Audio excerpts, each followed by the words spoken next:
அருண், ஏன் இவ்ளோ கவலையா இருக்க? சில நண்பர்கள் புகைப்பிடிக்க சொல்லி வற்புறுத்துறாங்க. புகைப்பிடிப்பது ஒரு சாதாரண பழக்கம் இல்ல. அது உடல் நலத்துக்கும் வாழ்க்கைக்கும் தீங்கு தரும்.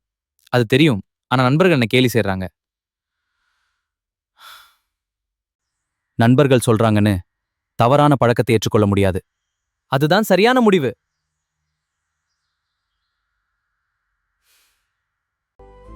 என் குடும்பத்துக்காகவும் என் எதிர்காலத்துக்காகவும் நான் இந்த பழக்கத்தை தொடவே மாட்டேன். உன் எதிர்காலத்தை நீயே பாதுகாக்கணும். ஏற்கனவே புகைப்பிடிக்கும் பழக்கம் இருந்தாலும் அதை விட்டுவிட முடியும். எப்படி ஆரம்பிப்பது? முதலில் உறுதியான முடிவெடு. தேவைப்பட்டால் மருத்துவர் அல்லது தகுதியான நிபுணர் உதவியை பெறு. புகைக்கு பதிலா உடற்பயிற்சி, விளையாட்டு, நல்ல நண்பர்கள் இவத்தை தேர்வு செய்யலாம். அப்படிதான் நல்ல பழக்கங்கள் நம்மை நல்ல பாதைக்கு அடுத்து செல்லும். நண்பர்களே, புகைப்பிடிப்பதை சாதாரணமாக நினைக்காதீங்க. நம்முடைய உடலையும் எதிர்காலத்தையும் பாதுகாப்போம். நல்ல முடிவு. ஒருவருக்கொருவர் ஆதரவாக இருப்போம். ஆமாம், நாம் சேர்ந்து எதையும் சமாளிக்கலாம். சரி, போகலாம்.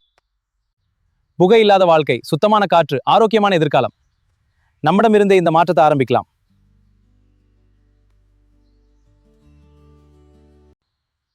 புகைப்பிடிப்பது நம் வாழ்க்கையை பாதிக்கலாம்.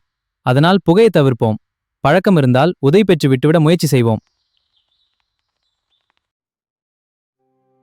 புகையை ஒழிப்போம், ஆரோக்கியத்தை வளர்ப்போம். புகைப்பிடிப்பதை ஒழித்து விடுவோம். ஆரோக்கியமான வாழ்க்கையை உருவாக்குவோம்.